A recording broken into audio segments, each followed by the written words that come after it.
Just going to read a little something I was kind of writing.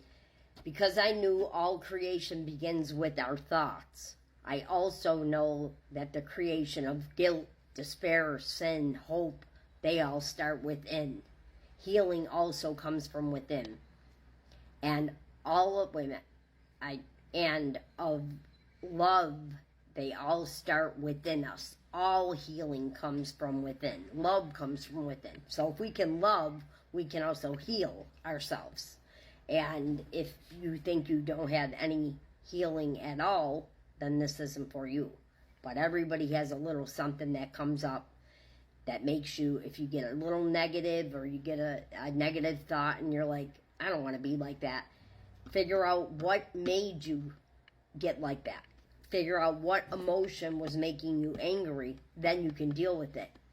And what happens is, if it keeps coming up, it's actually a resentment. A resentment you may have with somebody or even yourself for holding on to this guilt and shame for so long when the other people or whatever had moved on.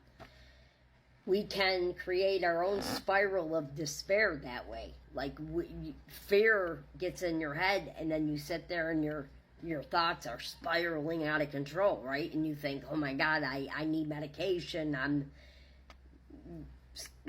maybe. Our thoughts have tremendous power over us, okay? So that's why I'm always speaking about dealing with our emotions. We're like babies crawling around. This is somebody else's words. We are like babies crawling around on how to use the forces within us. Again, the force comes up, like Star Wars. Think of that. If you don't, give it to the force. Give it to God. Because most of the emotion and stuff that you're negative about is fear. That's not even going to happen or come true. You're worrying about things that will never come true. If you're a worrywart. I worried up until maybe 5-6 years ago, and I mean, that's how people knew me, as a worrywart. But my life also wasn't that great. My marriage wasn't that great. I got married very young. I knew the guy 9 months. We had 2 kids together, but when you're in a bad place, it's hard, you know what I mean? When you're in a bad place, your emotions, everything, you think that you're that person. But when you get out, you realize that it wasn't either you or it was an emotion. And I don't know, I'm getting all off kilter now. They are powerful forces and are governed by laws that will protect us from our own selves. But as we grow and seek the positive all around us, if we choose to, if you want to stay bitter or angry or negative, then you can't expect to have what you think about, you bring about. That's why I brought this up. That's all that's been coming up today. Clarification. And I literally am such a believer of it, of what you think about, you bring about. Because when I was using and in a negative place, even as a child, abandonment, my horoscope said I was destined to seek karma. Now I know why.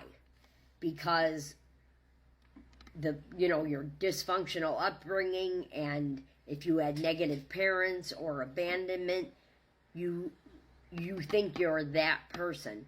But if you heal yourself, go within, and it sucks. For me, it was the worst thing. I fought against it for over 20 years, and I keep thinking back, God, I wish I would have, because even if I was in a bad place, at the end, I was able to handle it until I walked out, because I figured out what these emotions were and what the other person's way of thinking was. And when you can do that, you're a winner. And I'm not trying to be conceited at all. I'm just saying that when you can heal yourself, and people are like, healing, like I was like, healing, get out of here. I never even wanted to look at my emotions. I covered them up with everything. But when you do, and when you heal, the rewards and the benefits and the opportunities that you get are endless. I'm telling you. I promise you. You get rewarded from the universe. You do. All of a sudden, little jobs start coming up for me now. I'm not doing great, but when I am having a slow time in my job, all of a sudden I'll get a call from somebody that I haven't worked for in 6 months, and that's a blessing, you know, but it's because I'm not worrying anymore. I'm leaving it in God's hands for the first time in my life. So if whoever you believe in, the force, God, whatever, there's something always higher than you that is making the decision. Okay, most of the time you're the driver of the car, but the fated event is already there. So, all right, hope this helps, guys. Thanks.